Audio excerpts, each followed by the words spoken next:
Hey everyone, I'm Rachel, And I'm Jen, and welcome to Devilish Bookworms, the podcast. where we read and review books and release episodes every Tuesday. This week we have Bloodbound by Renate Rowland. Yay!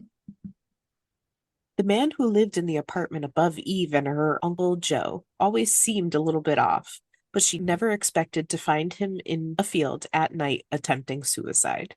Now she's the one who's dead, and her neighbor has made it his mission to be her full-time babysitter, whether she likes it or not. He won't make the same mistake twice. Dun dun dun. All right, some content warnings for this book. There is explicit sexual content, mention and depiction of suicide, self harm, murder, death, and mentions of sexual assault. Yes, so if you think these might be a little much for you, just take it a page at a time. Yeah, because your mental health matters. Absolutely. Jen, let's talk about this cover for a second. Uh, so first off, I love that it's pink because I love pink. It's a picture of the woods, which I absolutely love. They're trees and they're pink, and I love it. Yeah, it's a gorgeous cover. It's that deep magenta color, and it has kind of, Viking style writing. Also, in the middle, smack dab in the middle of the page, is a circle with all of the Elder Futhark runes. I think the connection between the runes on the cover and what they actually mean in the book is actually really cool. So Mm-hmm. I love that she kind of did that, even though I have no idea what any of those runes mean.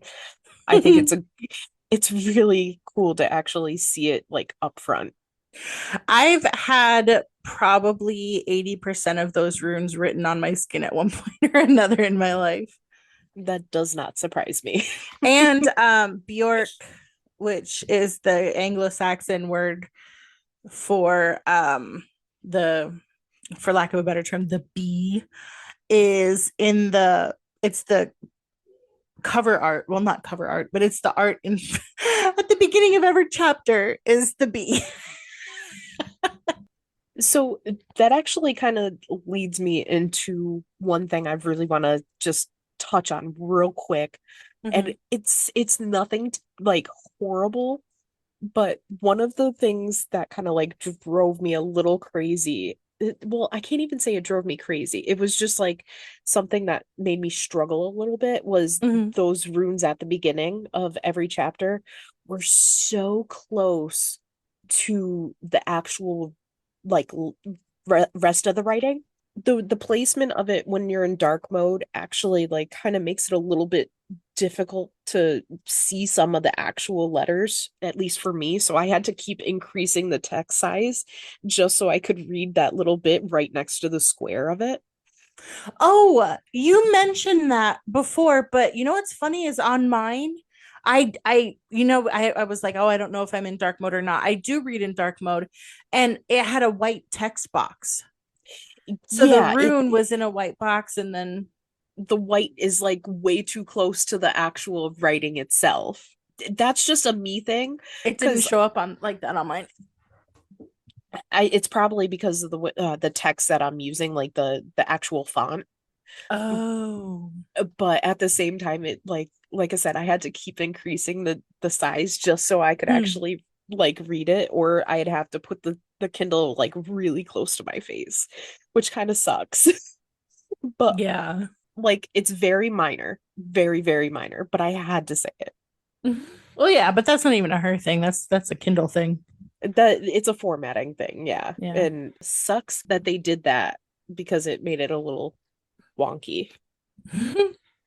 Yeah, so the main character, I believe it's pronounced Keon, and so I'm going to pronounce it Keon. It's probably not, but that's how I'm going to pronounce it. But he is originally from Iceland, and he is Viking, and there are a lot of mentions of Viking. But actually, it's funny because at first I was thinking to myself, "Ugh, I wish that there was more. Like I wish we leaned into it a little bit more." And then I feel like in this the last like third of the book, it was like bam. We threw every reference we could in there. Yeah. And also, we threw a lot of falling in reverse references in there, which I have to say I absolutely adored because I love falling in reverse. And it made me go on a whole like kick of like My Chemical Romance, Falling in Reverse, The Used, Hawthorne Heights. Like I went through like the whole like grunge vibe back in the day. I don't Grunge. emo, whatever. Well, she did put a handy dandy playlist in there for that specific reason. I know. I actually wanted to play it, but then I got caught up in my own playlist. As one does. As one As does. one does. So we mentioned that he is her neighbor. So they live in an apartment. Well, it's like a farmhouse, and she lives in the bottom, and he lives at the top, and like the top floor. And so she's like driving one day. There's things that lead up to it, but I'm not going to spoil things. So she's driving and she sees him, and they get into this entanglement or whatever. And it's funny because, like, when she started to feel attraction toward him, she was like, he was over 15 years older than her, for crying out loud. I was like, oh no, Yeah, say it oh ain't no. so. But I know it's such a terrible age gap. But then we find out that the real age gap is a little bit different than what was implied. I mean, vampires, what can you say? I love the fact that he was a vampire, but he really wasn't. Like he was different. He was That's how I'm gonna just leave it. I'm gonna leave it as he was different. And she didn't explain how he was different. I mean, she explained how he was different, but it's still a mystery. Yeah, because we didn't get the full explanation on how he's different. And I kind of dug that in a sense because I know that there's three books and Mhm. eventually it will be tied up in a little bow. But you know me and my little cliffhanger hangups. I liked the lore. Like I like how she explained scientifically why they need blood. How high emotion causes them to drain faster and like need blood faster, or like how high pitched frequency and sounds affect their hunger too. Like there was a Ooh, lot of lore. there really was. But I also love how she she compared getting blood from the donor banks as to takeout. You want some A, B, you want some O, you want a little side of A negative. Oh, I cackled when I read that. I couldn't believe the the parallel she did there, but Yeah. I I dug it. I mean, it makes sense. Oh, absolutely. But it was just the way that she put it that just kind of like put it over the edge for me. Yeah. I'm gonna say a thing, and I wonder if you kind of okay. I wonder if you kind of got this feel too. Okay. I feel like there's something Aladdin about Kian, like that whole "I can show you the world" thing. Ooh. I don't know why the whole Okay. time I was like, "This is the most romantic thing I've ever seen in my life," and I was like, I think it's because it reminds me of that just like I don't know. It was like whatever. I dug it. I no, I love that. I didn't see that parallel, but I actually really love that. Yeah. Oh wow. Okay. I I applaud you for that one because I was like, now that you're saying it and I'm like running the book back through my brain, I'm like, yeah, I could totally see that now. I can absolutely 100%. Yeah, once I saw it, and it was when he like first took her and was like kind of on top of it, and he was like making sure everything was taken care of, and he was like, all right, this is what we're gonna do. I was like, okay. I like the way you take the reins. And then I think it was also too because like he goes through so many different like cities and whatever. Mhm. Anyway. So I all right, I'm gonna confess this, but don't kill me for not remembering her name. So I kind of thought of it as Eve, no, no, hold on. I thought of Charlotte. I I'm love you sorry. so much.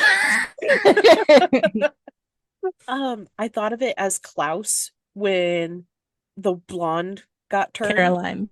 Caroline, yes. It was like a him and her situation. Like, I can show you how to be a badass. And then she's like, I'm already a badass. Ugh, like, fucking Klaus. Yum. I love Klaus. Who doesn't love Klaus? Crazy I mean, people. I know. Anyways. So, yes, Mr. Big Bad Badass Cayenne is going to show Cayenne pepper. Cayenne pepper. I think Cayenne it's Keon, Keon. Sorry. So I've been calling him Cajun the entire time. which is hilarious. My brain just could not call him Kion. Keon. What the fuck? Keon? I say Keon. Keon. Keon. I'm gonna try to remember that, but excuse me if I don't. Well, because she was like, I'm sorry, I'm sitting here and I'm watching one of my cats lick inside of my other cat's ear. Like, what is Ew. happening? You're gonna get his brain juice on your tongue. Oh, It is straight up in there. Oh my God. I'm oh gonna rupture his goodness. eardrum. Jeez. Um, I will say there were some things that kind of mm, kept me from getting like sucked in. There were a lot of times that were like things were over explained and like they'll say a sentence and then there was explanation on why they said the sentence and how they said the sentence and where the origination of the or the where the origin of the sentence came from. And so that kind of took me out a little bit. But sometimes she would write like some of the scenes. Okay, hold on, let me see. When he's in the club and he takes the drag of the cigar and gets lost in the memories for a second, or like when Mm, he finds her and then he grabs her wrist and she gets lost in the moment. Oh my God, they were so perfect.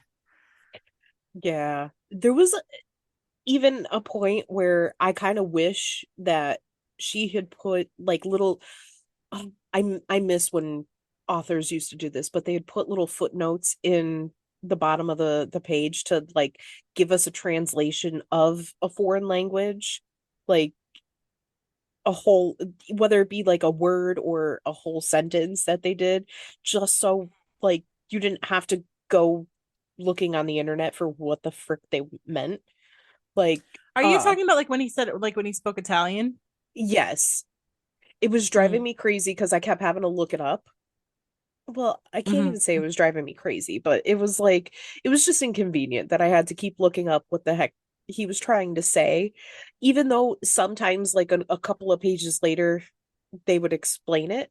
mhm. But at the same time, I needed to know what it said when it was being said. So I like I said, I miss like little footnotes that kind of took those parts. But I also agree with you with the fact that she did explain some things like really well. Like when they were talking about the death of her parents and he had asked her if it would make things easier if she had someone to blame their on their deaths Mhm. and like a drunk driver, and she's like, I don't know, probably not, but I would have focused on hating that person my entire life.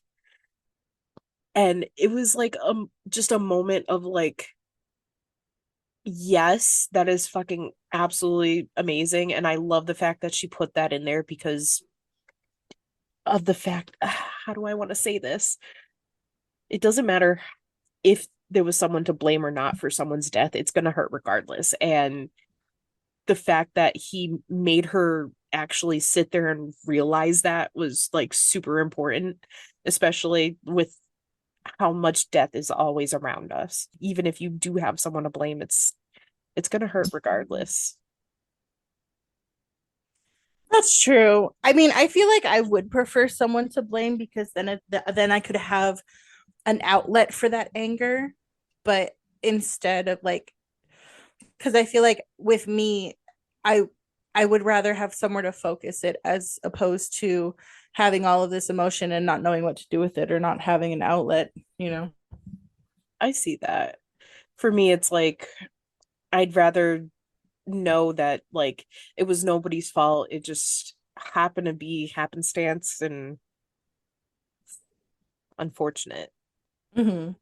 But Well, we all deal with things kind of differently, so it makes sense, you know. I feel like that's why it's a good thing that he asked.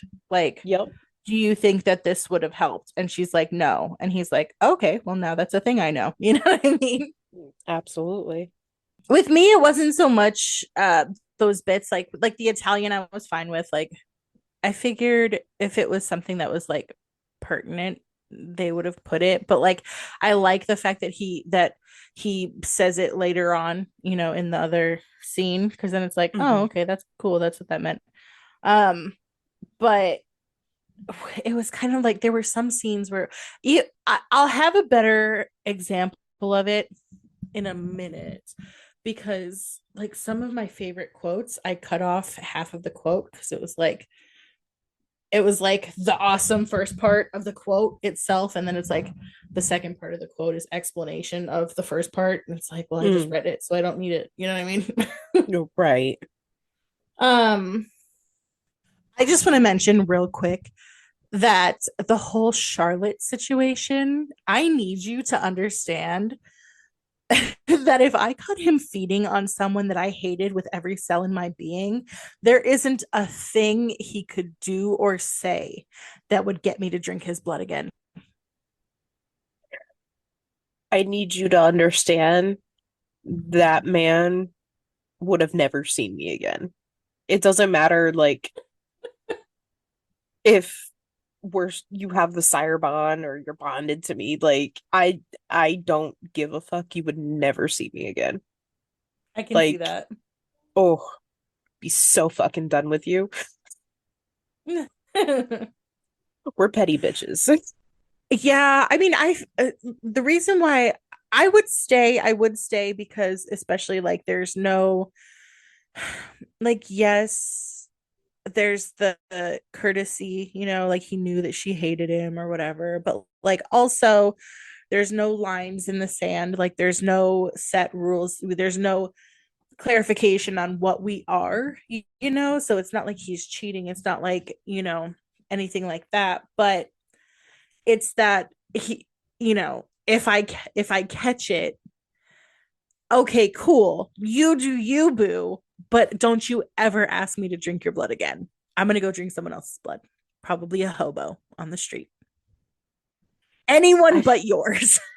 Or yeah. should I say anyone but hers filtered through you. No.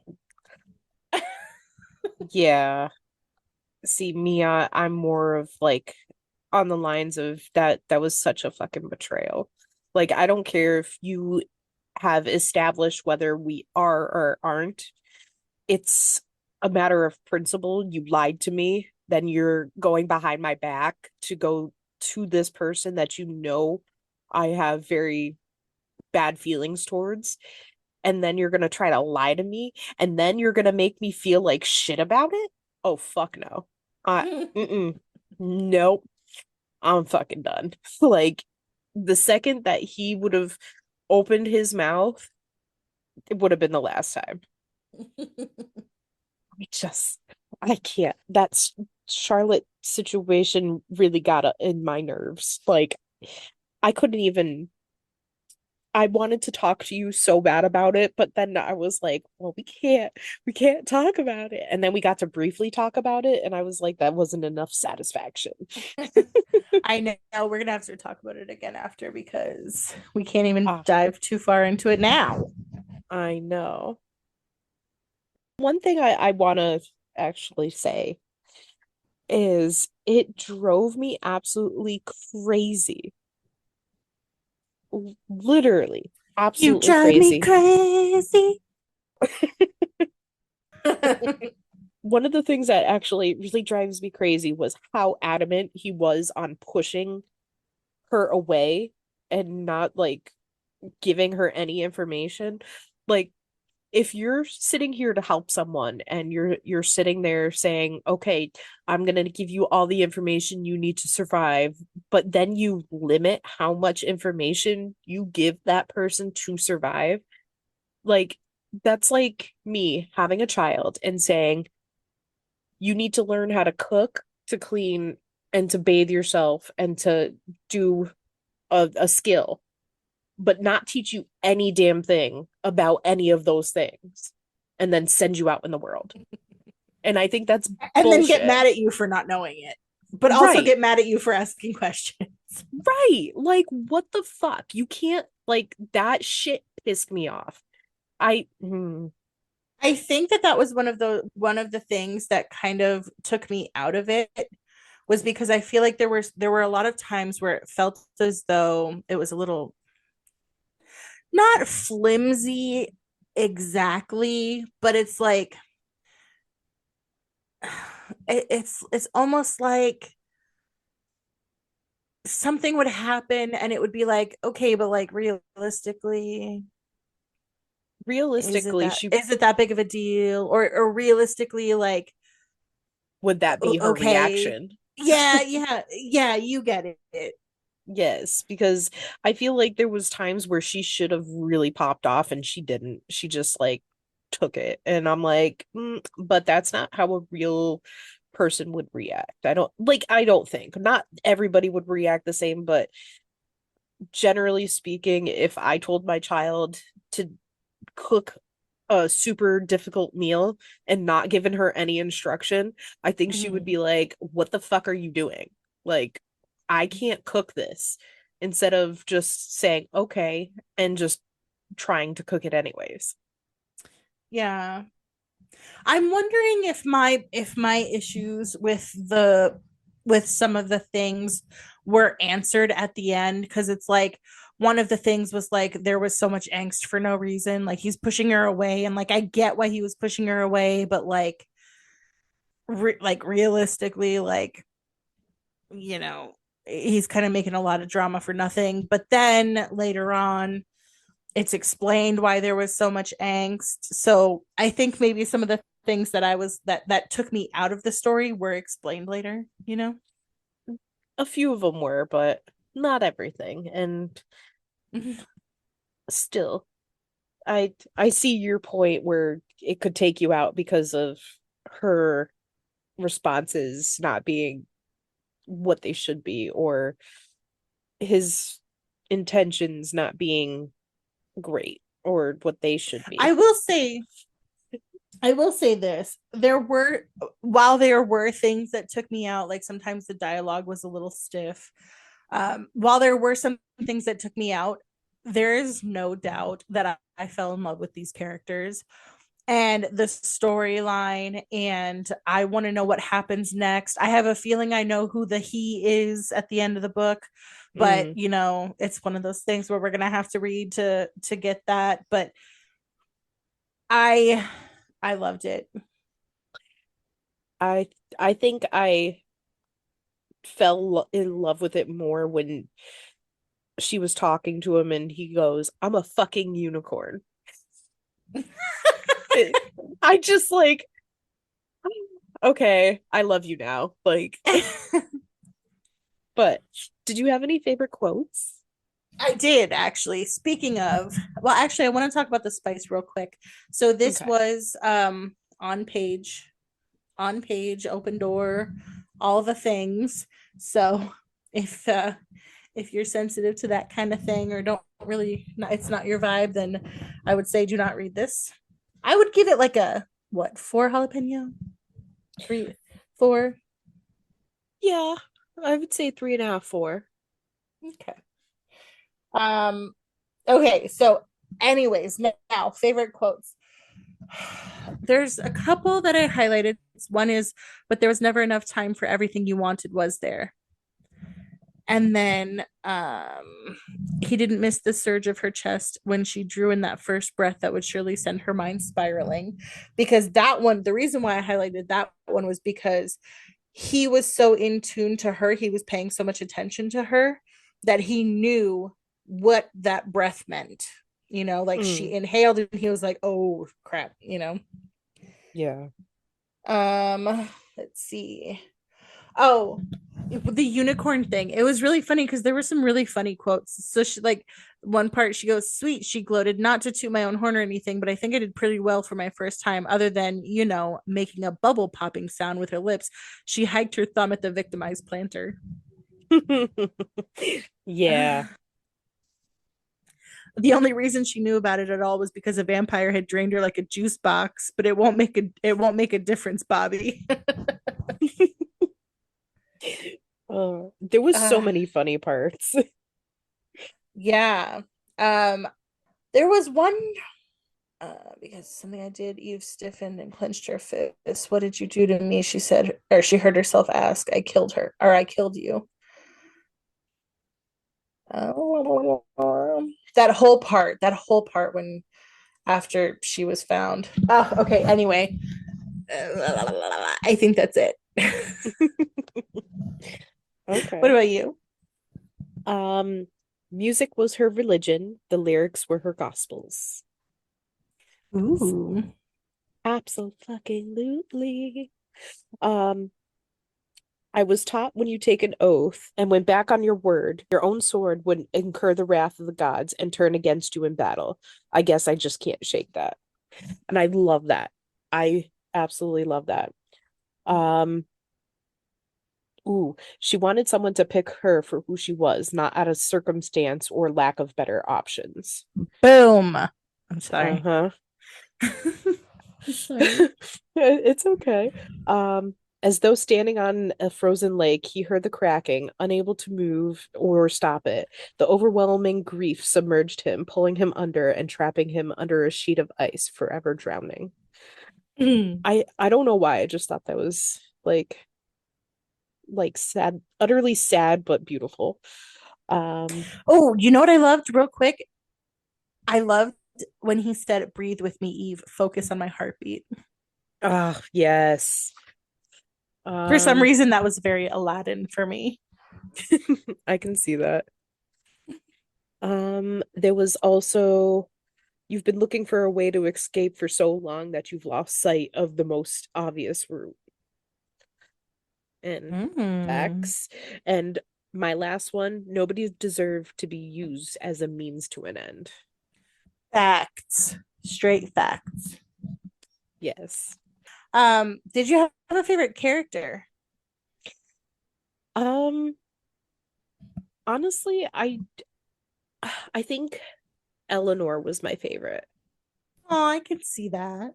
She was just such a sweetheart. Yeah. Yeah. Yeah, she was my favorite. How about you? I loved Donovan. Okay. Especially when he said that he did shady things, but always with the willing and never with anyone under 18. I was like, see, you can have morals and do shady things. So, Rachel, what were your final thoughts on this book? I loved it. I think that there were a few parts there, or there were a few times that I don't know why I nitpick. I just do it. Like I started like listening to like writing podcasts and like, all this stuff. And like, I don't know. I don't know why I'm like this. Help me. But anyway, so like sometimes things take me out of it. I think that's the best way that I can describe it. But despite that, I loved the characters so much and I loved the storyline and I want to be on the journey with the characters. And I feel like that's the biggest thing. Like if you have compelling characters that people want to see on their journey, that's what matters. You know what I mean? Like I love the story. and all that, and I just fell in love with the characters. I What about you? uh, I can actually agree with you on that. I always agree with you. No, I don't. But this time I do. No, you do not. I do agree with you on that. Because I did generally enjoy the story. Like I really wanted to see where Keon and Eve were going to end up. Aha, got the name Mhm. this time.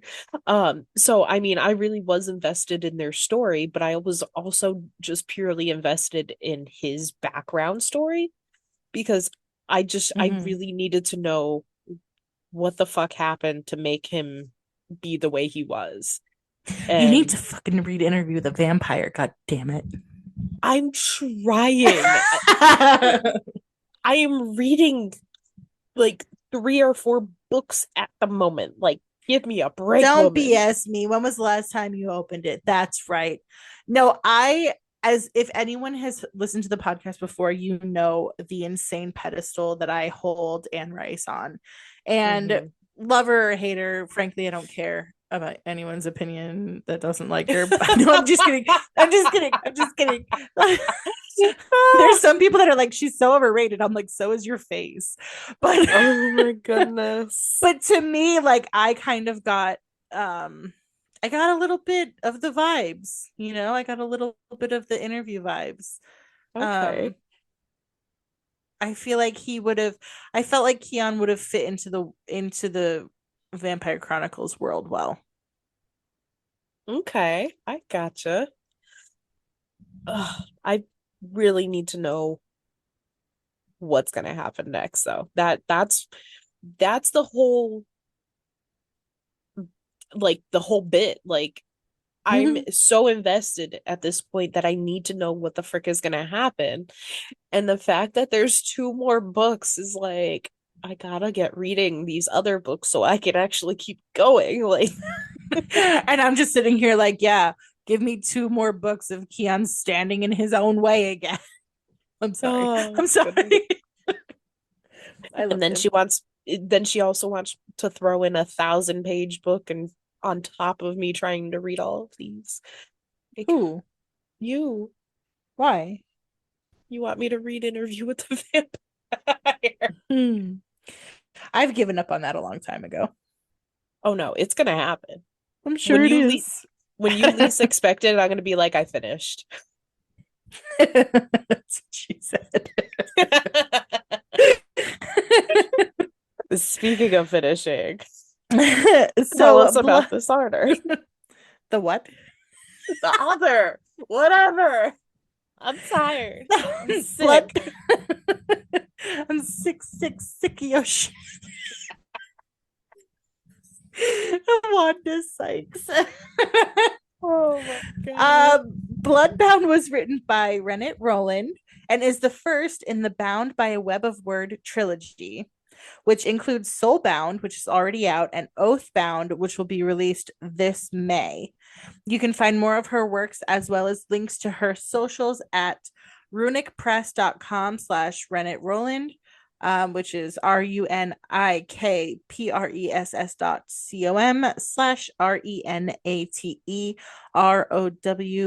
RUNIKPRESS.COM/RENATEROWLAND.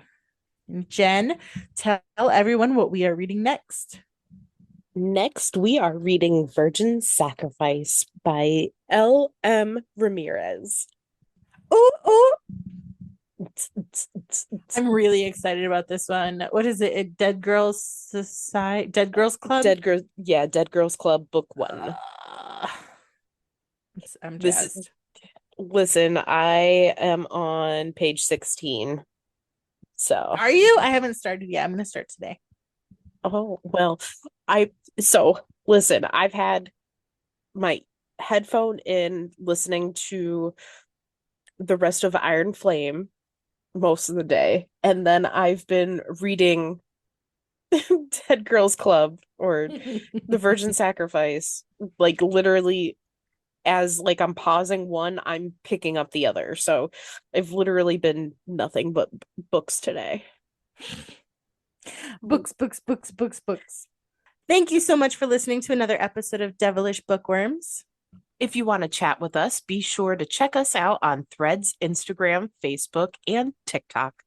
You can also find our podcast on YouTube and wherever else you listen to podcasts. We will see you next week. Bye.